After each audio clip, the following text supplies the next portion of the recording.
So he's one of my best friends, I guess. Till tonight. Sorry. So, but he's doing a set first. So you guys know. So please, welcome to the stage, the great, the one and only, Mike Damanti! Woo!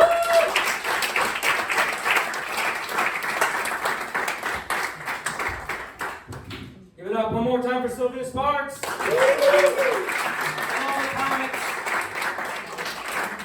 Wow, we had some people leave already. I've never been ditched before my set, so that's the first. All right, so my name is Mike Damanti. I hope I'm pronouncing that correctly. And I'm not from Spain. I'm from the United States. Do we have anyone else from out of town? Okay, Yeah. a couple of people. How long have you been in Spain? 2 months? 2 months. Anyone been here a year? 5 years. Okay.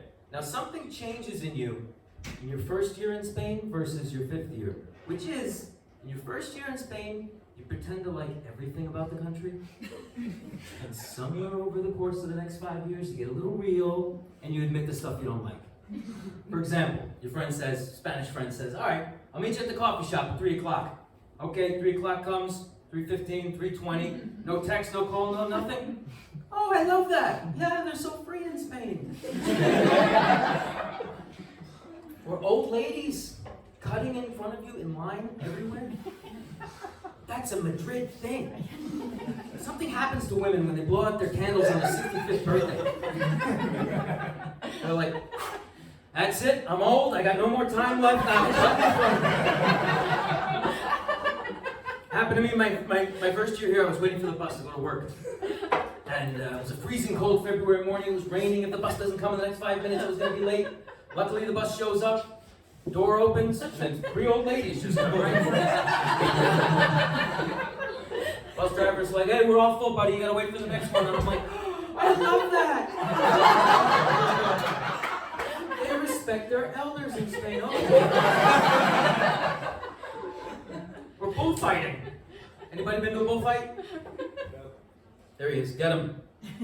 All right, he said no, just for the record. I went to a bullfight my first year because I thought I had to. I'm like, this is Spain, right? So we're going to go to a bullfight. And first thing I noticed was they're calling it a bullfight, right? But does the bull know he's going to be in a fight? I know this matador guy all dressed up, he knows he's in a fight, but I don't think this defenseless animal knows he's going to die in front of 3,000 people. And once you get past the morality of it for a second, I have a question to ask the audience. Okay. I don't understand the outfits of the matador. Like you're taking the most macho thing to do in Spain. Bullfighting! Which ranks at like number 2 or 3 in the world. And for some reason they dress him like a 1980s aerobic instructor.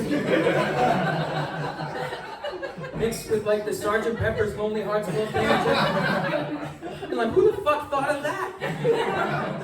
Can you imagine what was the meaning for that? Like, gentlemen, we have an idea for tourism. It's going to be fantastic. It's called bullfighting. We're going to have a ring. One end we're going to have a wild bull. On the other end we're going to have a little paletto, armed only with a cape. They're going to fight to the death. Does anybody have anything to add about this? Yes, the new guy from accounting. What's your idea? Yes, why doesn't the bullfighter wear skin-tight pink capri leggings with bedazzling dots?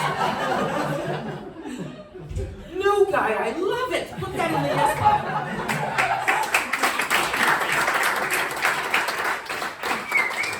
Okay, right? Everybody else come back on Monday with 3 fresh ideas.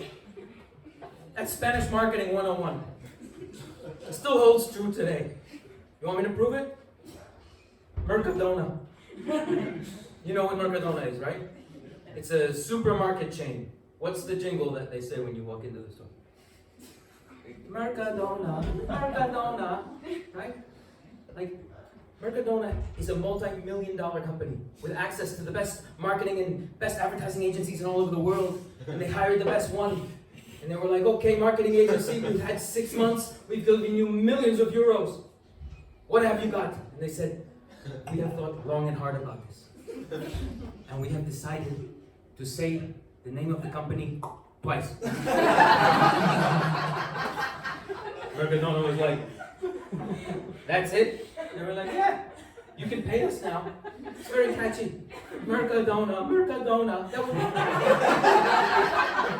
would never work in the States. Can you imagine that? Like Coca-Cola, Coca-Cola. You're fired. All right, so people being late, old ladies cutting in front of you in line, bullfighting, and the number one thing that I don't like about Spain, it's going to feel so good to finally get this out, is flan. You know flan, right? Flan, it's a dessert, and everybody talks about it. I live in Madrid, I'm mandated to like flan. Everybody talks about it. Mike, did you try the flan over here? It's better than the flan over there. And I'm like, seriously, Madrid? Flan? That's your dessert? And believe me, I'm from America, the land of fat people. I know a good dessert when I see it. I'm talking about chocolate lava cake a la mode, banana splits, and it's definitely not flan. There's nothing worse when you go to a restaurant and you're like, what do you have on the menu today? Oh, okay, for 10 euros, you can have pollo asado, a dessert, a drink, and a free coffee. Sounds good, sign me up. You eat the chicken, the guy comes out, how was everything today? Oh, it's great. Are you ready for your dessert? Yes, bring it on me, my good man, what do you have? We have a nice flan for you today. Oh, flan! Just what I was hankering for. A cold, white, gelatin, jiggly substance made from egg whites with black oil poured on top of it. Get the fuck out of here! Inevitably, somebody's going to come up to me after the show and be like, you know, flan helps you with your digestion. I'm like, oh, that's what you want out of for dessert, right? Help me with my digestion. Oh yes, by all means, bring me flan. Or how do I put this? The cat food of desserts. All right, listen, we want to get right to the roast, so that's my time. Listen, welcome back.